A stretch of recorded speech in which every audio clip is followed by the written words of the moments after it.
आरक्षण के साथ खिलवाड़ किया, आरक्षित जगहों पर सामान्य वर्ग के लोगों को भरने का पाप किया, और यहां तक कि एक और तो कहते हैं बाबा साहब के भारतीय संविधान की हम सम्मान करेंगे, दूसरी तरफ आरक्षण व्यवस्था को बिल्कुल जड़ से खत्म करने की साजिश कर रहे हैं। जहां पर आरक्षण से लोग चयनित होते हैं, ऐसे सरकारी प्रतिष्ठान, चाहे राष्ट्रीय सरकारी प्रतिष्ठान हो, चाहे प्रांतीय सरकारी प्रतिष्ठान हो, सरकारी प्रतिष्ठान के साथ साथ अर्ध सरकारी और साथ ही सरकार द्वारा अनुदानित, सरकार द्वारा सहायता प्राप्त, सरकार द्वारा पोषित जितनी भी संस्थाएं हैं, सभी में आरक्षण के माध्यम से भर्तियां होती हैं, और इन सभी संस्थानों को बारी बारी से ये निजी क्षेत्रों में दे रहे हैं। और निजी क्षेत्रों में जाने का मतलब आरक्षित वर्ग के लोगों का आरक्षण का सुपड़ा साफ। इनकी इस घिनौनी साजिश और पाप का मैंने खुलासा किया, एक चीज। दूसरी चीज, वहीं पर इस लोकतांत्रिक व्यवस्था में आपने शायद नहीं देखा होगा कि किसान लगातार सालों साल आंदोलन करते रहे, इनके कान पे जू नहीं रहेगी। ये वापस तब लिया जब इनको अपने वोट खिसकने का ख्याल आया। किसान के हितों की रक्षा में नहीं किया, वोट बचाने के लिए किया। वहीं पर बेरोजगार नौजवानों पर लाठियां बाजी गई। रोजगार की बात करता था, आउटसोर्सिंग भर्तियों के माध्यम से बेरोजगार नौजवानों का शोषण है। जब सरकार पर आर्थिक व्यय पूरा पड़ रहा है, तो वो पूरा लाभ भी बेरोजगार नौजवान जो चयनित हो रहा है उसको जाना चाहिए। ये आउटसोर्सिंग कंपनियों, बिचौलियों, दलालों को मोटा कर रहे हैं, क्योंकि वो इनके लोग हैं। ये जितने भी आउटसोर्सिंग कंपनियां चलाते हैं वो मोटी मुर्गी हैं, जो बड़े बड़े किसी न किसी आईएएस या किसी न किसी बड़े नेता का उस पर आशीर्वाद है। और यह सरकार का खजाना बिचौलियों दलालों के लिए नहीं है, बेरोजगार नौजवानों के लिए है। इसको मैं मंत्रिमंडल में माननीय मुख्यमंत्री के सामने कहा, और साथ ही साथ हमने ऊपर के नेताओं से भी इस बात को कहा कि आउटसोर्सिंग व्यवस्था खत्म करो। ये आरक्षण का बंटाधार कर रहा है। बेरोजगार नौजवानों का आज एक तरह से उसको 8,000 10,000 मिलता है, और माल पानी ज्यादा ले जाता है आउटसोर्सिंग कंपनी। यादव ने भी कहा कि सारा खजाना। अब कुल मिलाकर के जैसा कि आप जानते हैं, आज हद हो गई। मेडिकल कॉलेज तक निजी क्षेत्रों में जा रहे हैं। अगर मेडिकल कॉलेज को निजी क्षेत्र में जाना है तो जो प्राइवेट अस्पताल है उनको पोषित करिए। जो सरकारी संस्थान है, सरकारी पैसे से बन रहा है, उसको आप निजी क्षेत्रों में क्यों दे रहे हो? अपने लोगों को कमाने के लिए। और सरकार जो आवश्यक जरूरत की चीजें हैं, रोटी, कपड़ा, मकान, शिक्षा, स्वास्थ्य, सुरक्षा, ये सरकार के नियंत्रण में होना चाहिए। निजी क्षेत्र के लोग कैसे लोगों को राहत दे सकते हैं?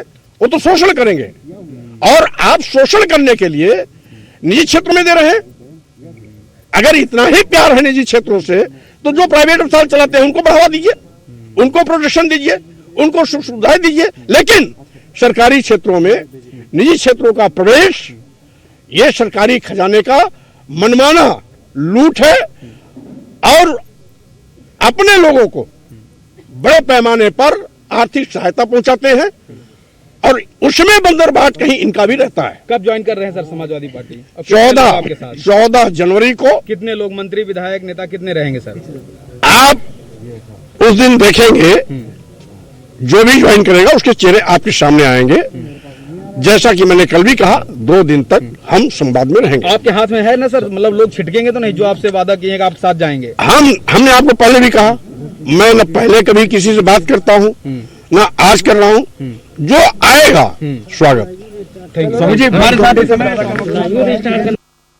तो स्वामी प्रसाद मौर्य को आप सुन रहे थे, जहां पर आरक्षण को लेकर बड़ा हमला बोला है बीजेपी पर। आरक्षण को पूरी तरह से खत्म करने की तैयारी कर रही है बीजेपी, और यानी अब पूरी तरह से तस्वीर जो है वो साफ हो चुकी है कि अब सपा का दामन थामेंगे स्वामी प्रसाद मौर्य, और साथ ही साथ बड़ा हमला बीजेपी पर, क्योंकि आरक्षण को पूरी तरह से खत्म करने का आरोप लगाया है बीजेपी पर।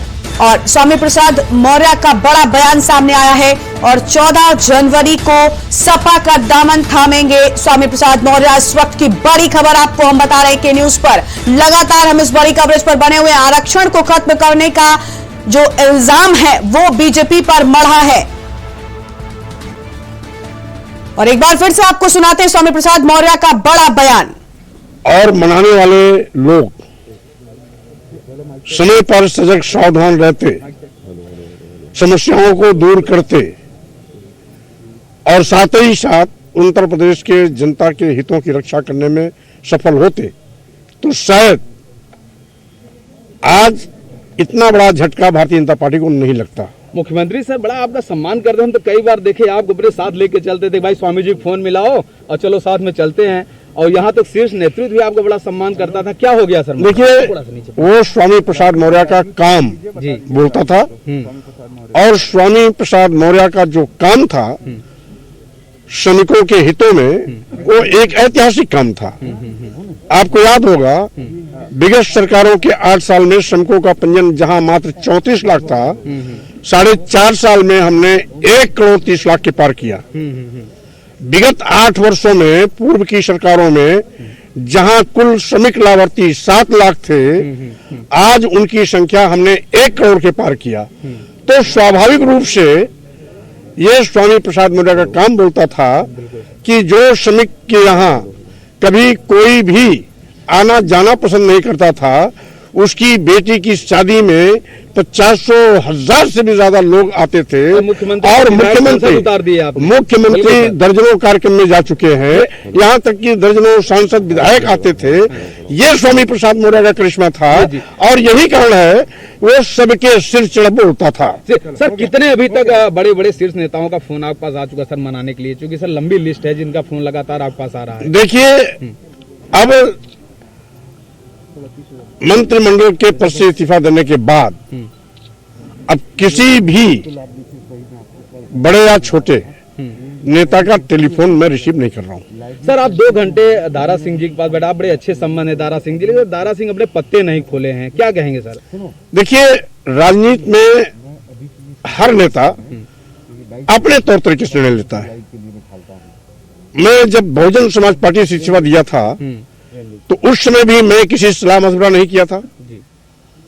बहुत सोच समझ करके हमने वो निर्णय लिया, क्योंकि उस समय बहन मायावती जी बाबा साहब के मिशन से और मानवर काशीराम के सामाजिक परिवर्तन आंदोलन से हट करके दलित विरोधी काम करने लगी थी, जिसका मैंने कड़ा प्रतिवाद किया था और इस्तीफा दिया था। आज भी मैंने उत्तर प्रदेश सरकार और यूं कहिए कि भाजपा सरकार ने जिस तरीके से लगातार दलितों, पिछड़ों के आरक्षण के साथ मजाक किया, आरक्षण के साथ खिलवाड़ किया, आरक्षित जगहों पर सामान्य वर्ग के लोगों को भरने का पाप किया,